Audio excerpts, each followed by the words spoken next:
golden hour.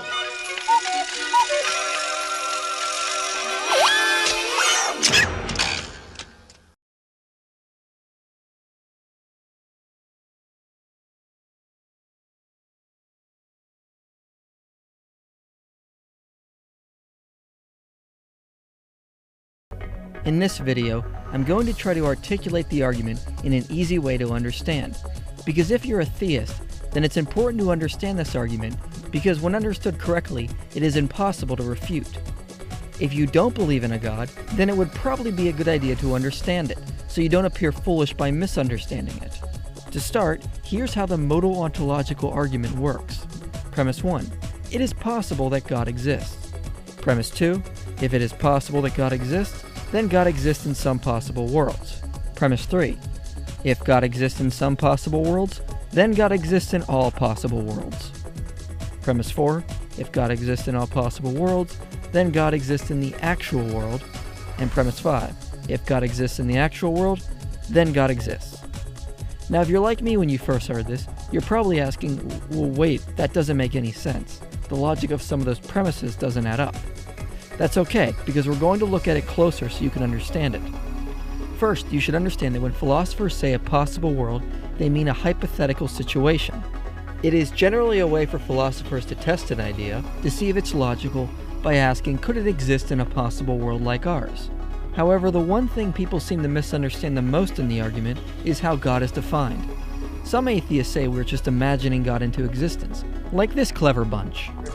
So here's my proof that a unicorn exists, and I actually wrote this passage. So let's define a unicorn as a magical equine being that has one horn and exists.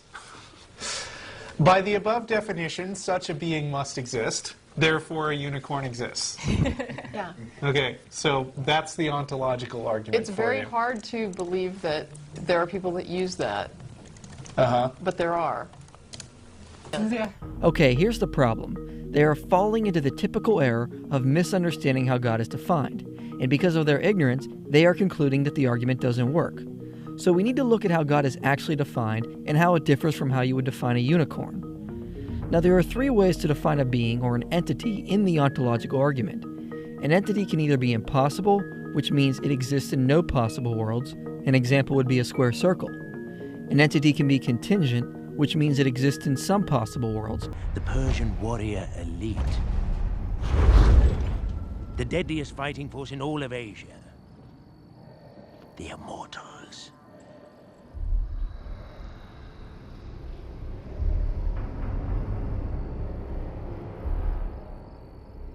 The God King has betrayed a fatal flaw. Hubris. Easy to taunt, easy to trick. Before wounds and weariness have taken their toll, the Mad King throws the best he has at us. Xerxes has taken the bait. Spartans, push!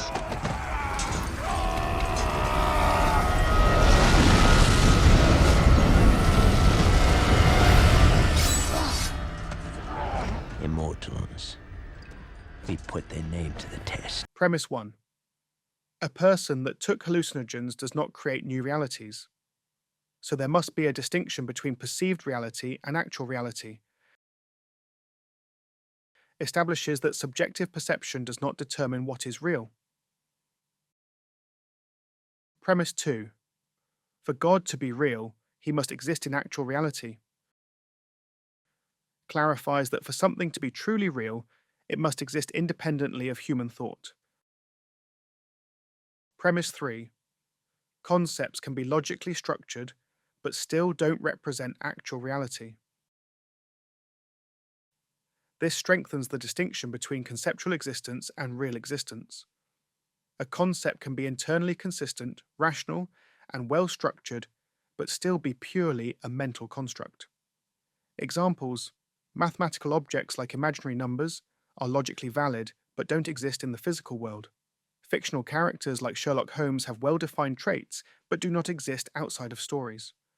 Thought experiments, like a perfect circle or an infinite library, can be logically structured, but do not physically exist.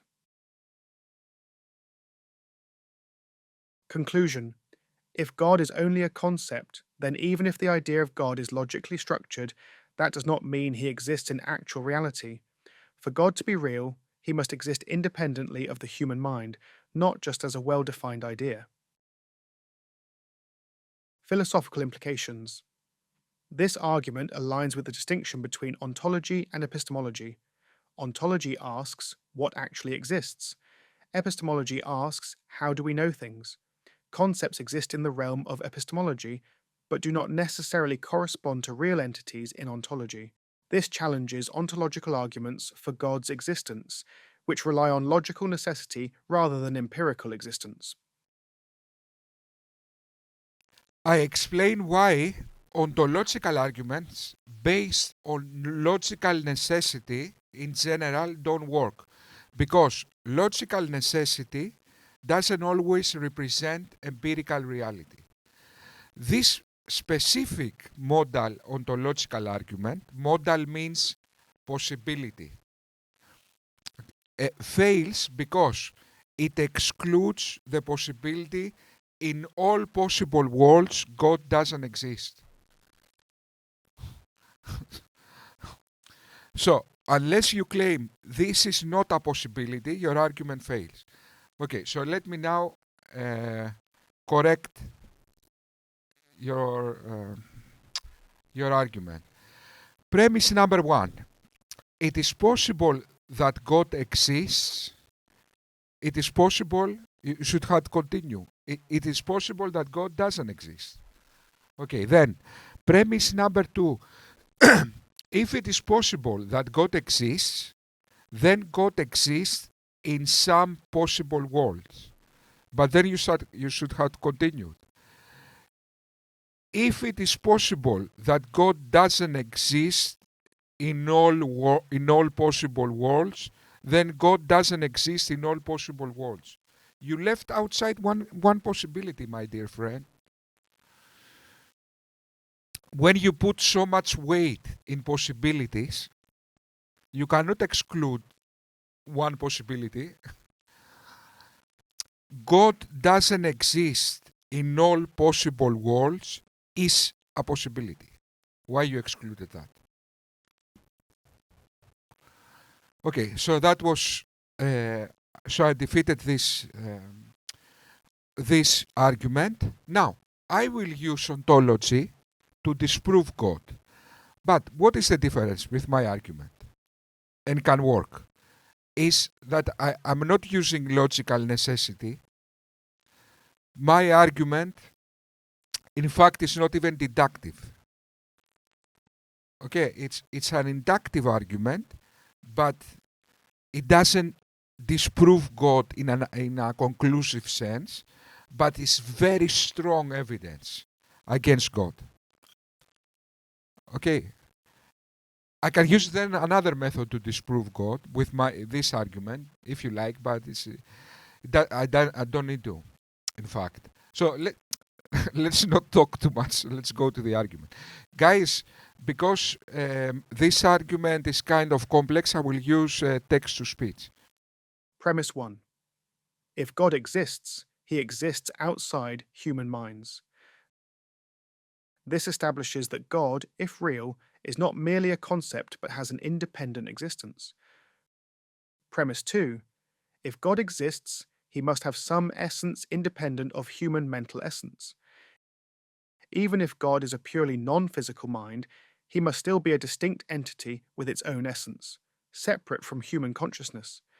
This means God cannot be nothing or chaos. He must have some defined nature. Premise 3. Everything outside the human mind is either cosmological or some exotic form of cosmological. If something is not part of human thought, then it must belong to objective reality in some form. This implies that even abstract or spiritual entities, if real, must be classified as part of reality, even if they are non-physical.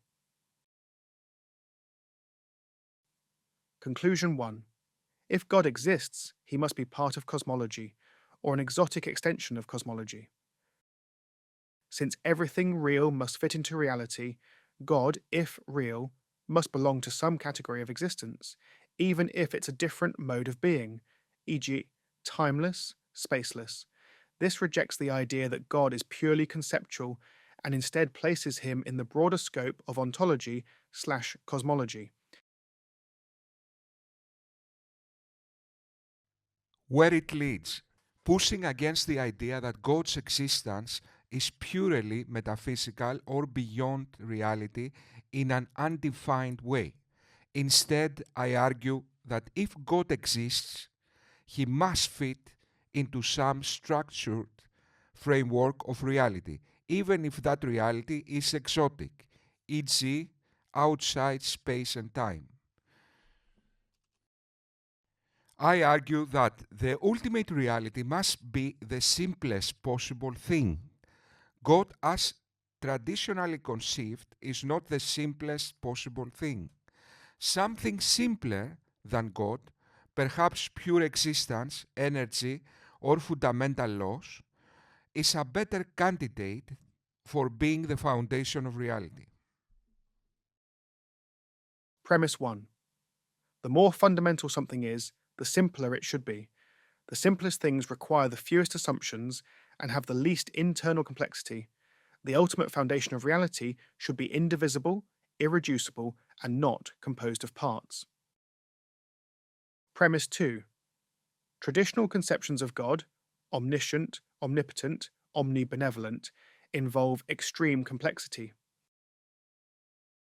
A mind capable of omniscience and omnipotence is incredibly complex. It contains thoughts, will, knowledge, and decision-making.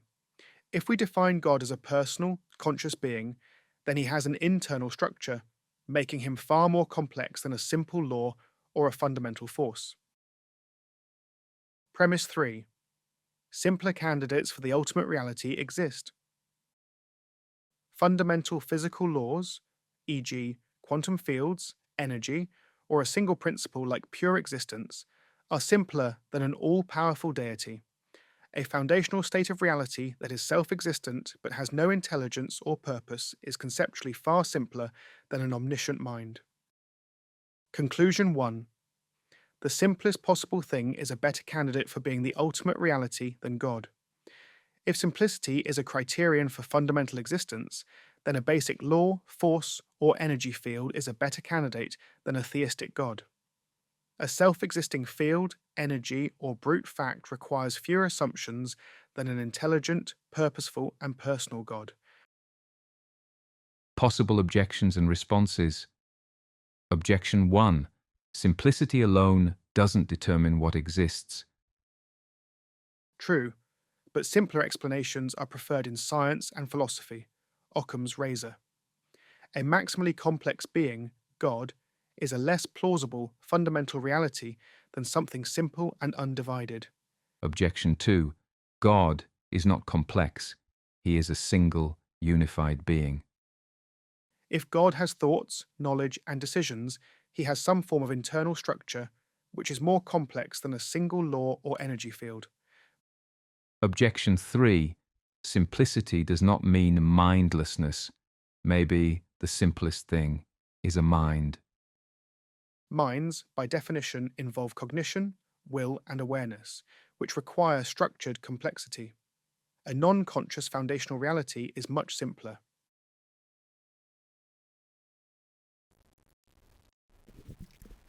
Guys, you know what is the problem for theists? That I have more faith than them. I'm more crazy. I believe more in the majesty of philosophy. Okay. And now, wait just a moment. Wait just a moment. I still believe, although nothing happens.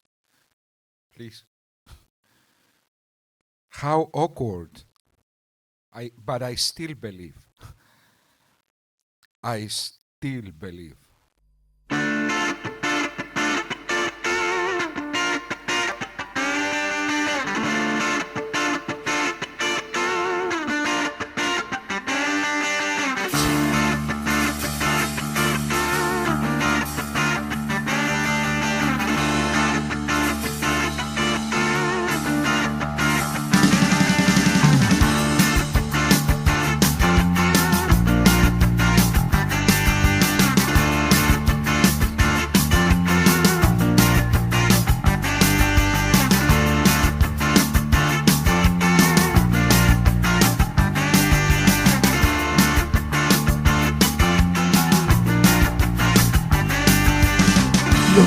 Άμστερνταμ ή Βερολίνο, έχεις ξεχάσει που ακριβώς έχεις να πας. Όσα κι αν έχω κάνει κάποια δεν σου δίνω, να κάνεις βόλτες με το Magic Bus. Όσα κι αν έχω κάνει κάποια δεν σου δίνω, να κάνεις βόλτες με το Magic Bus.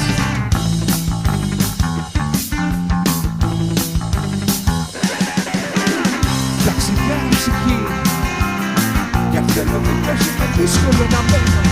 Καιρός να βρω τη δικιά μου ζωή, σ' αυτό το ταξίδι δεν θα σε περιμένω.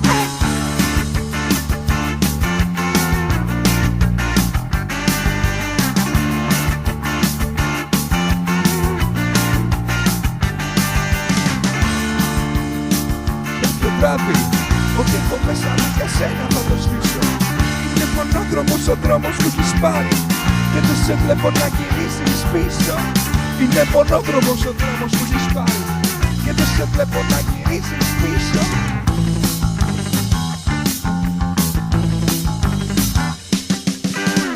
Ταξιδιά ψυχή, κι αν θέλω δίπλα σου είναι δύσκολο να μένω. Καιρός να βρω τη δικιά μου ζωή, σ' αυτό το ταξίδι δεν θα σε περιμένω.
Λονδίνο, Άμστερνταμ ή Βερολίνο, έχεις ξεχάσει που ακριβώς θέλεις να πας.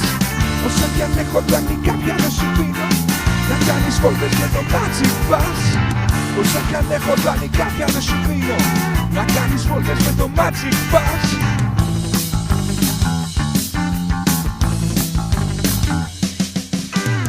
Ταξιδιά ψυχή, κι αν θέλω δίπλα σου είναι δύσκολο να μένω.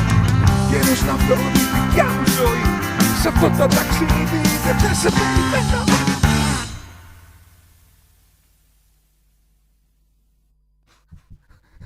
That was the outro of a philosophical video.